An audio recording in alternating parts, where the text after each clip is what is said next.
Bonjour à toutes et à tous et bienvenue dans le studio de Corbeau News Centrafrique. Aujourd'hui, nous nous penchons sur une affaire qui trouble la République centrafricaine, une histoire de crime, de dénonciation et de questions bien trop nombreuses.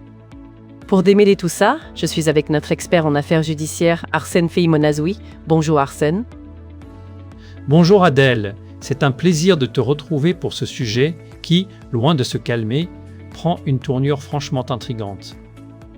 Intrigante est un euphémisme, Arsène. Parle-nous de cet assassinat qui défie toute logique. Absolument.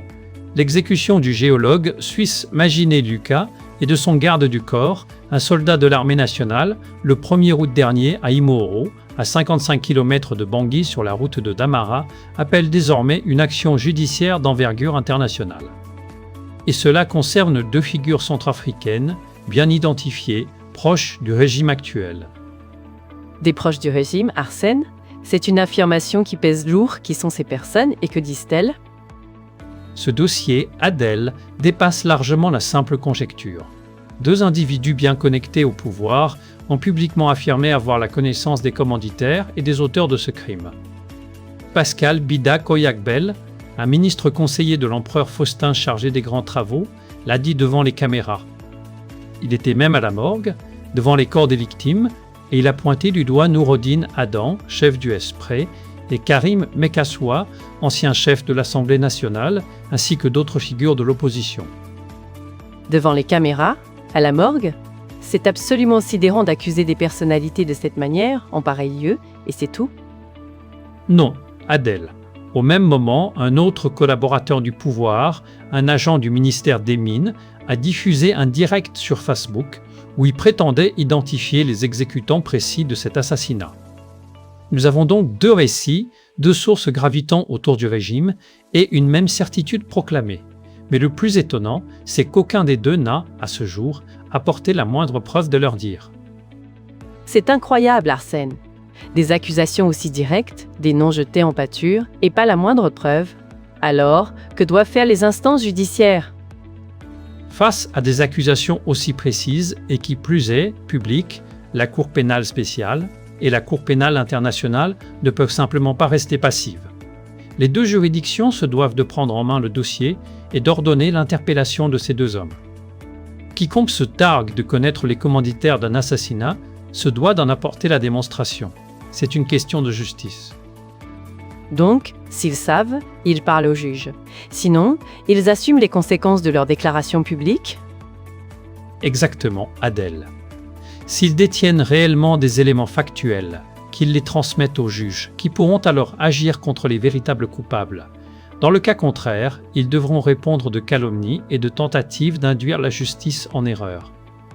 Un silence prolongé transformerait leur déclaration en un simple stratagème de communication plutôt qu'en une réelle aide à l'enquête.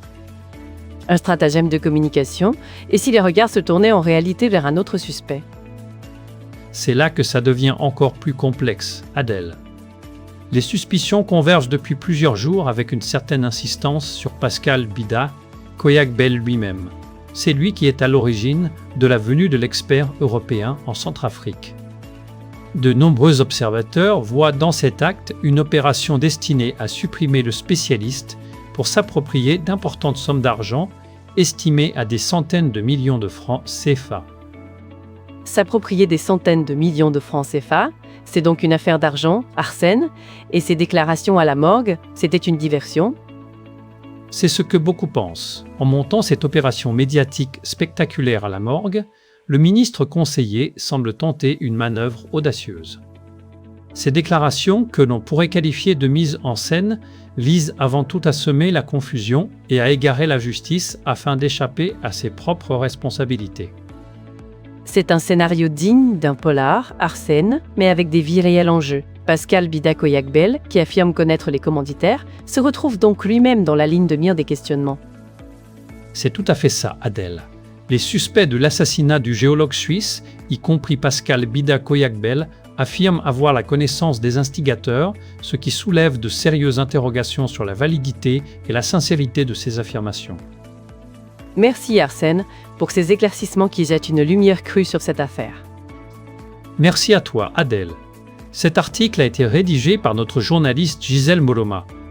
Chers auditeurs, n'oubliez pas que vous pouvez nous joindre sur WhatsApp au 336 75 55, men 5 115 55 ou par téléphone au 36 72 12 18 88 18.